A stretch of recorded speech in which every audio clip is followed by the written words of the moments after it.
السلام عليكم ورحمة الله وبركاته. ازيكم يا جماعة الخير؟ عاملين ايه؟ يا رب تكونوا بخير وصحة وسلامة. صلوا على الحبيب صلى الله عليه وسلم. النهاردة ان شاء الله هنعمل مقادير 1 كيلو دقيق كيكة.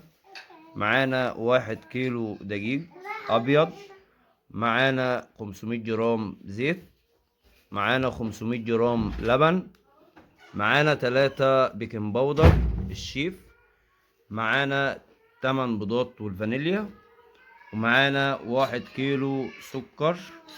طبعا المقادير زي ما حضراتكم شايفين اهو. ويلا بينا نتوكل على الله ونشتغل. اول حاجه بنحط بسم الله الزيت،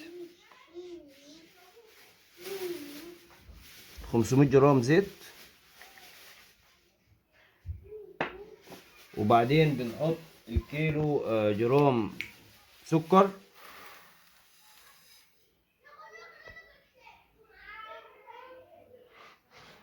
وبعدين بندوب السكر كده تدويبه بسيطه مع الزيت.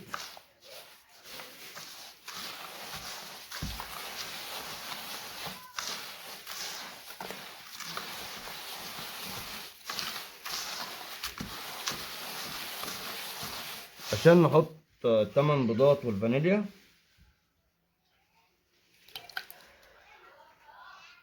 بعدين نفك عرق البيض،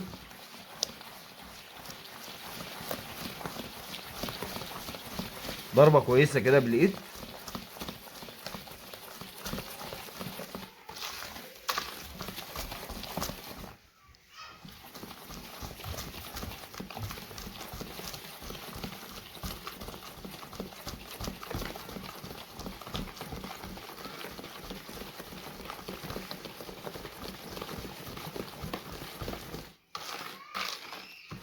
تضربي كويس. طبعا هنوقف الفيديو نضرب كويس ونرجع لكم تاني.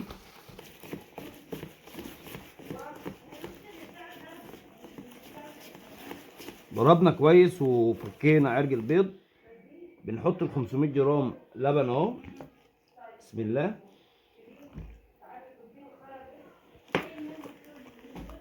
نضرب تاني كويس.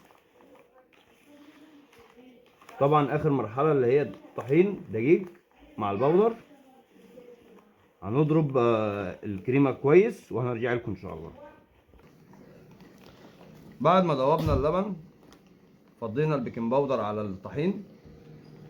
بنفضيه واحده واحده كده مع بعض اهو واحنا شغالين ضرب اهو.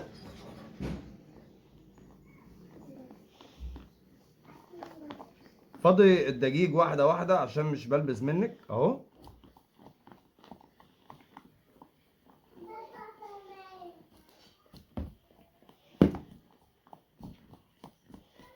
اهم حاجه ما يببسش منك.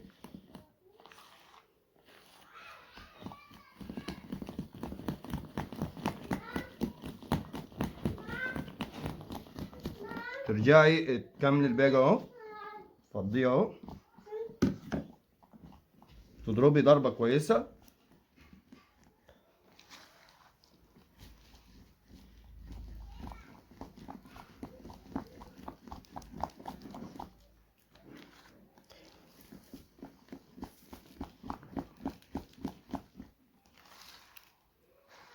طبعا اللي يعجن يعجن في حاجه واسعه شويه عشان يملكها.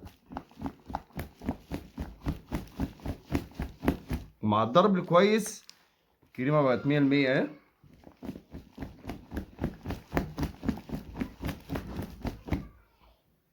العجين زي ما حضراتكم شايفين اهو. مفيش بلبزه ولا في اي حاجه اهو. تكوني مجهزه الصينيه بتاعتك اللي هتحطي فيها الكيك.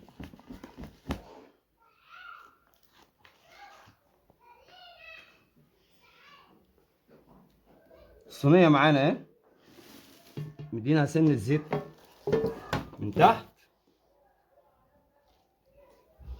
وبنفضيها اهو.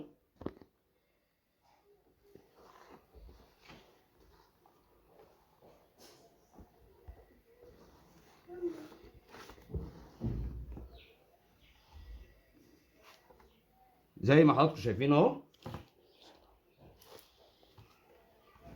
نضف الطبق كويس. الصينيه دي على جد كيلو كيك اهو كده تمام. بنسيبها حوالي 3 4 دقايق وبنسويها على درجه حراره 180 على طول. طبعا زي ما حضراتكم شايفين الكيكه بعد ما استوت على درجه حراره 180 زي ما حضراتكم شايفين هي لسه سخنه، مش هعرف اقطعها لما تبرد. اللي مش مشترك في القناه يشترك عشان يوصله كل جديد، واللي ما عملش لايك يعمل لايك. والسلام عليكم ورحمه الله وبركاته.